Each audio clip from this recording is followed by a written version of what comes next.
When we got to this farm, it was a cattle farm and a row crop farm.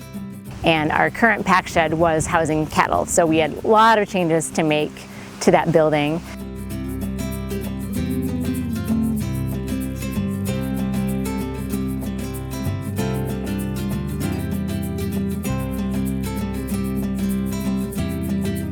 When we got to this pack shed and we bought this farm, this was all cement. We actually had to take this cement out and have it re-put back in with a drain because we didn't have a proper drain. So this has really helped a lot with standing water and keeping things dry and clean.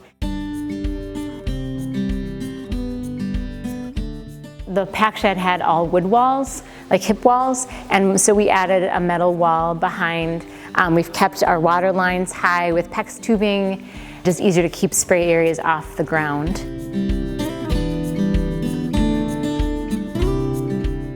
So when we purchased this farm, this actually was a fairly dim building. It was for cattle, and we've had to do a fair amount of lighting changes. So we put more lights and heftier, brighter LED lights right above where we're packing produce to make it easy to watch for quality control as well.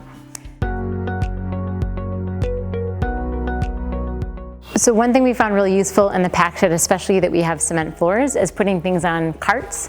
One, it keeps them up off the floor, and two, it just really helps on our workers' bodies, so we're not lifting quite so much, we're rolling it instead of lifting it.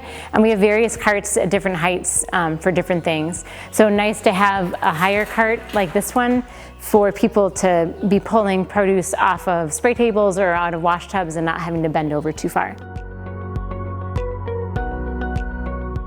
The hand washing sink is just a major improvement to the pack shed, and we have that draining right out of the pack shed so that dirty water is not coming onto the floor.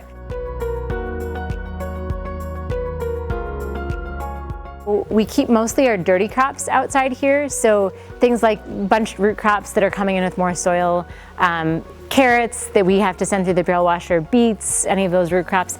It just keeps our pack shed much cleaner now. We have very little dirt that actually goes inside the pack shed, and now everything in the lean-to, we also have a drain here, so very easy to keep clean.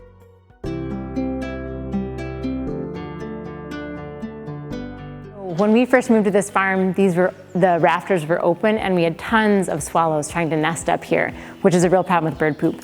So that season, we put bird netting across the entire top of the inside of the pack shed, and then when we added the lean-to on outside of the pack shed, we also put bird netting up there as well. And we really have not had bird problems since that time. The other problem we were having, this also has to do with wildlife, is when we got this pack shed, it had sliding doors on it that were not tight, and they would bang open in the wind and water would come in.